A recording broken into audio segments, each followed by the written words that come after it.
እንደምን ዋላችሁ ውድ የአንከር ዜና ቤተሰቦች፣ ሰላም ፍቅር ጤና ባላችሁበት ድረስ እያለን የሰዓቱን ዜና ይዘን ቀርበናል። በመቀሌ የተጀመረውን ውጥረት ጧት በዜና ዘገባችን ቀርበናል። ከሰዓት የተሰማው የህወሓት ታጣቂዎች የድምፀ ወያኔ ቢሮን እና የፕሬዝዳንት ጽህፈት ቤት ደጀን ቢሮ መቆጣጠራቸውን፣ ሰራተኞቻቸው ከቢሮ ማስወጣታቸውና ሁለቱም ቢሮዎች መቆጣጠራቸውን ካረጋገጡ በኋላ በሐውልቲ የህወሓት ጽህፈት ቤት የደስታ ተኩስ ወደ ሰማይ ሲሰማ እንደዋለ የመቀሌ ምንጮቻችን ነግረውናል።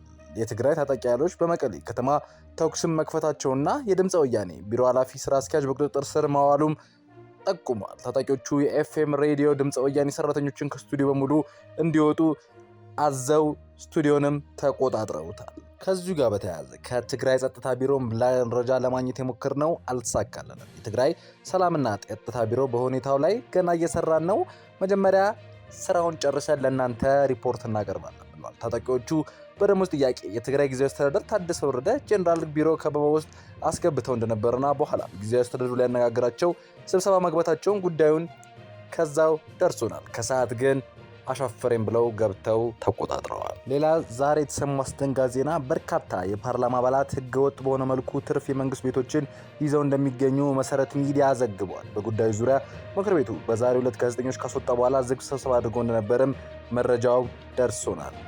መቀሌ ከገባው ውጥረት ጋር በተያያዘ ሁሉም የኤፈርት ድርጅቶች የባንክ አካውንት እንዳይንቀሳቀሱ በጠቅላይ ሚኒስትር ዶክተር አብይ አህመድ መታዘዙ ታውቋል። በትላንትናው ዕለት እገዳ የተጣለባቸው ድርጅቶቹ 17 ሲሆኑ ከዚህ በኋላ በሌላ ድርጅት ስር ይመሩ ይሆን ወይ ስራ ያቆማሉ የሚለው እስካሁን መፍትሄ አልተገኘለትም። እስክንድር ነጋ በዛሬው ዕለት በአፋሕድ እና በክልሉ መንግስት መካከል ተፈረመ ስለተባለው ሰላማዊ ስምምነት አፋሕድን አይወክልም ሲሉ ማህበራዊ ሚዲያ ላይ አሰራጭተዋል። እስክንድር ነጋ በተለያዩ የተቃውሞ ስምምነታቸው የሚታወቁ ናቸው።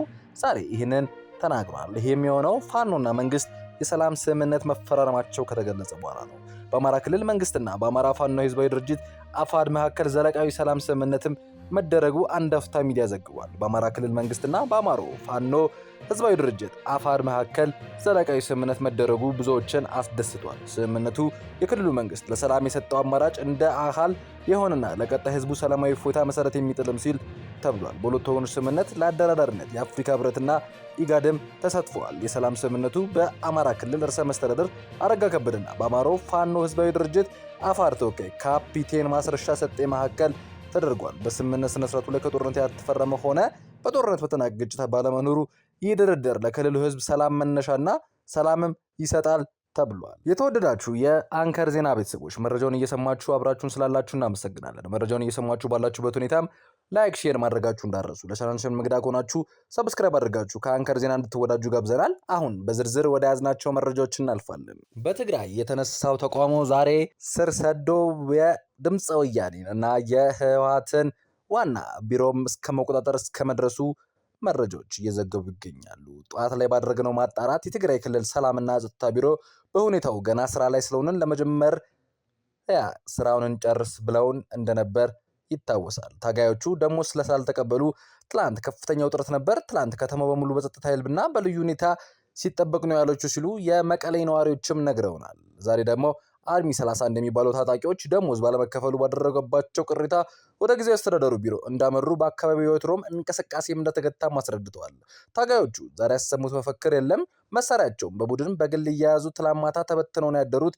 ዛሬ ወደ ጊዜያዊ አስተዳደር ቢሮ ያመሩት መሳሪያ ለዙም መሳሪያ ያዙት በዳር ቦታቸውን ይዘው ቁጭ ብለው ነበር፣ አይንቀሳቀሱም ነበር ሲል ለቲክቫ ኢትዮጵያ በተመረጠው መረጃ ደርሶናል። በቦታው አቅራቢያ ድረስ ተገኝተው እንደሆነ ያለውን በትክክል የተመለከቱ ነዋሪ ድምፀ ወያኔ ትግራይ ቴሌቪዥን አካባቢ በታጣቂዎች ተከቧል፣ ታጣቂዎቹ ማንም እንዳያነጋገረን ብለው ነበር፣ አቶ አማኑኤል አስፋና ፍስሐ ማንጁስ ሊያነጋግሯቸው ተስማምተዋል ሲሉ ዛሬ ረፋድ 5 ሰዓት ገደማ ስለነበረ ሁነት ያስታውሰዋል። አሁን ስብሰባ ገብተዋል፣ እነርሱ ብቻ ያነጋግሩን ብለው ታጣቂዎች ተስማምተው የአካባቢ መንገድ በሙሉ ዝግ ነበር፣ የነዋሪዎች እንቅስቃሴ የለም። አርሚ 22 ባደረገው እንቅስቃሴ ፍራቻ አርሚ 22 የአንድ ወር ደሞዝ መክፈል ዛሬ ጀምሯል። አርሚ 22 የተባሉ ታጣቂዎችም እንቅስቃሴ ድምፀ ወያኔና የትግራይ ቴሌቪዥን አካባቢ በታጣቂዎች እንቅስቃሴ እያደረጉ እንደሆነና በከተማው የጸጥታ ድባብ ሰሞኑን ጥሩ እንዳለ ነዋሪዎችም ገልጿል። ለምንድን ነው የሆነው ስንል ለጠየቅናቸው ጥያቄዎችም የክልሉ ሰላምና ጸጥታ ቢሮ አካል የሆኑት አቶ ረዲ ፍስሐ በሁኔታው ገና ስራ ላይ ስለሆነን መረጃ ስራውን ስንጨርስ እንገልጻለን ማለታቸው ይታወሳል። እስካሁን ለሚዲያ የተሰጠ መግለጫ ስለሌለ አሁን በኋላ እንሰጣለን፣ አሁን አይቻልም ያሉት እኚህ አካል ብዙ አዲስ ነገር የለም፣ ግን አሁን ለሚዲያ ማብራሪያ መስጠት አልችልም ሲሉ ተደምጠዋል። ሆኖም ከሰዓት የተሰማው ዜና ብዙዎችን አስደንግጧል። የህወሓት ታጣቂዎች የድምፀ ወያኔ ቢሮና የፕሬዝዳንቱ ጽህፈት ቤት ደጀን ቢሮ መቆጣጠራቸው ተነግሯል። ሰራተኞቹ ከቢሮ አስወጥተው ሁለቱንም ቢሮዎች መቆጣጠራቸውን ካረጋገጡ በኋላ በሐውልት የህወሓት ጽህፈት ቤት የደስታ ተኩስ ወደ ሰማይ ሲተኮስም ነው ያለው። የትግራይ ታጣቂ ኃይሎች የመቀሌ ከተማም ከፍተኛ ተኩሶችም ከመሸም እየተሰማ እንደሆነ አንዳንድ ምንጮች እየነገሩ ነው። ታጣቂዎቹ የድምፀ ወያኔን ቢሮ ኃላፊ ስራ አስኪያጅ በቁጥጥር ስር መዋላቸውም ታውቋል። ታጣቂዎቹ የኤፍኤም ሬዲዮ ድምፀ ወያኔና ሰራተኞችን ከስቱዲዮ ቡልቡሎ እንዲወጡ አዘው ስቱዲዮችንም መቆጣጠራቸው ተነግሯል። የአማራ ብሔራዊ ክልል መንግስትና አማራ ፋኖ ህዝባዊ ድርጅት አፋሕድ መካከል ዘላቃዊ ስምምነት መፈረሙ ዛሬ ምሽት ተሰምቷል። ስምምነቱ የክልሉ ርዕሰ መስተዳድር አረጋ ከበደና የአማራ ፋኖ ህዝባዊ ድርጅት በመወከል ካፒቴን ማስረሻ ሰጤ ተፈራርመዋል። በአፍሪካ ህብረትና የጋራ አደራዳሪነት ውይይትና ድርድር ሲካሄድ መቆየቱ የተገለጸ ሲሆን በዚህ መሰረት ዘላቃዊ ስምምነት ተፈርመዋል። ርዕሰ መስተዳድሩ በዚህ ወቅት ባደረጉት ንግግር ዛሬ ለክልላችን ህዝብ የመጀመሪያው ትልቅ የሰላም ሁነት የተካሄደበታል ቀን ነው ብለዋል። ከግጭት አሸናፊም ተሸናፊም የለም፣ ከሰላም ሁሉም ያተርፋል።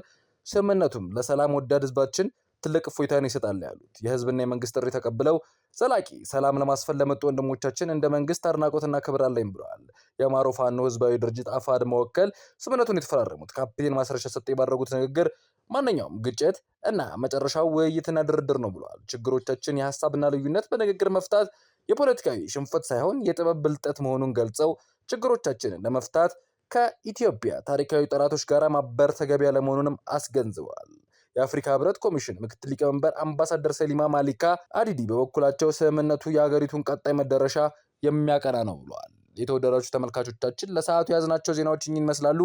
የዩቲዩብ ገጻችንን ሰብስክራይብ፣ ሼር፣ ላይክ በማድረግ አጋርነታችሁን አሳዩን። ሰናይ ጊዜ